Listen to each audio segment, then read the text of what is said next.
If you are looking to climb your first mountain, or are about to step up a level, watch this to get a good idea of which mountain you should pick for your expedition. Taking a mighty step to ascend, only to later return without a success story, is common when it comes to mountain climbing. Today we will compare two of the tallest mountains in the world, one from the east and one from the west. Denali, a.k.a. Mount McKinley, is one mighty structure, and also the tallest mountain in North America. On the other hand, Sagarmatha, a.k.a. Mount Everest, is the tallest mountain in the world.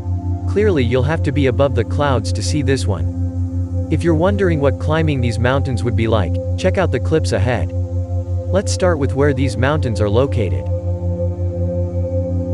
Mount McKinley is in the Alaska Range, in the northwest of the United States.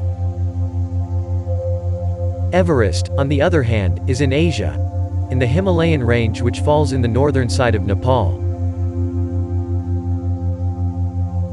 Both of these mountains are pretty tall. Denali is 6,190 meters in altitude, which translates roughly to 7.5 times the height of Burj Khalifa.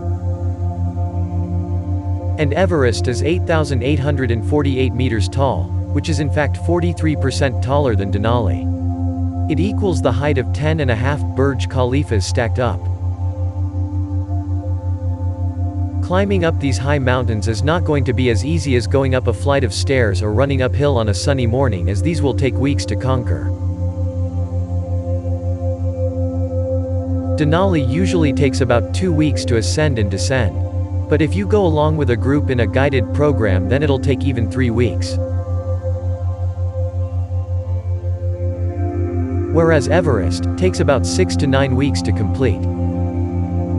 Note that it takes around 19 days just to get to and come back from the base camp.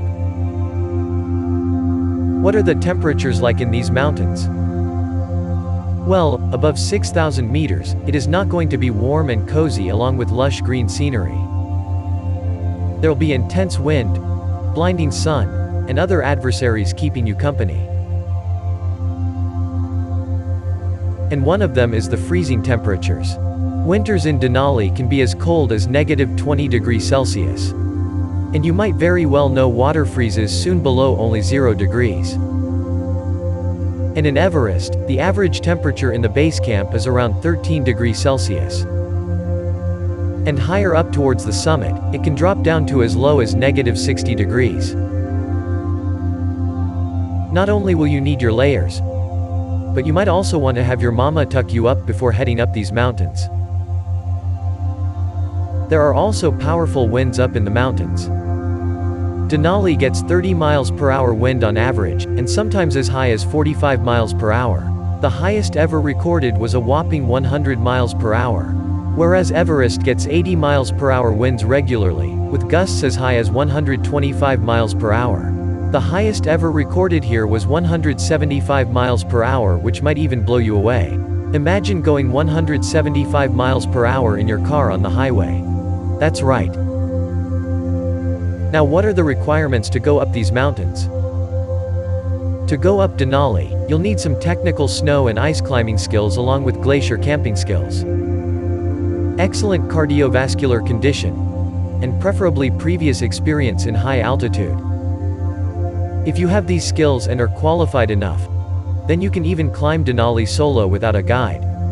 Yes, it is possible. However, Everest is a different story. Solo climbing is absolutely banned here.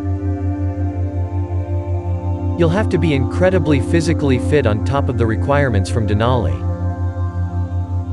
Significant core strength, endurance, muscle power, and excellent cardiovascular condition are vital.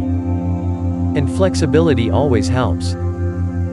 Also important is high altitude tolerance to deal with less oxygen available. About 1 year experience is recommended to go up Everest. If you're looking to calculate the cost of conquering these mountains, then you might need a bigger calculator. A guided trip to Denali costs between $8,000 to $10,000 depending on the duration of the trip. If you extend the duration, then it'll cost you more than the average. whereas Everest can cost anywhere from $30,000 to $160,000, with the average being around $45,000. Type of guide, travel, permits and insurance, and supplies and gear contribute majorly to the cost of this expedition. But the cost is not the only thing that will give you a headache. Less amount of oxygen up in these mountains will do the same.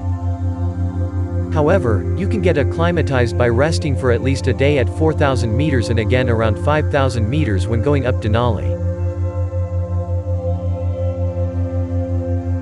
Meanwhile, Mount Everest will demand 3 to 4 weeks of rest between the altitudes of 3,000 and 6,000 meters. That'll allow you plenty of time to enjoy bonfires, marshmallows and camping in the snow. And occasionally, after going up a while, you can find old settlements or base camps where you can eat, rest and recharge. Things can change very quickly up in the mountains. If you're wondering in case something happens, is rescue even possible? Yes, rescue is possible. However, most helicopters are limited to around 6,000 to 7,600 meters. And considering the height of Denali, which is 6,190 meters, rescue operations are possible but only if the weather permits. Clouds and thunderstorms mean low visibility which make rescue operations difficult. However, Everest is 8,848 meters and the highest rescue ever carried out was at only 7,800 meters. So in the top 1,000 to 1,500 meters you are on your own. Helicopters have a hard time generating enough thrust in higher altitude as the air gets thinner. If you're lucky enough to get spotted by the copter, then some Sherpas can grapple down to the rescue, or sometimes even a Himalayan yak could be helpful. So, what's the number of climbers, how many succeed, and how many don't? Denali has a success rate between 50 to 60%, meaning out of 100 people who attempt the ascent, only 50 to 60 people succeed. And Everest, now, has a success rate of approximately 35%. Fatality rate is about 129 deaths in 35,000 trips in Denali, which is only 0.37%. In Everest, there's around 300 deaths in a little over 11,000 trips, which is a 2.6% fatality rate. Annually, there are about 1,000 climbers going up Denali, and around 800 climbers on their way to Everest summit.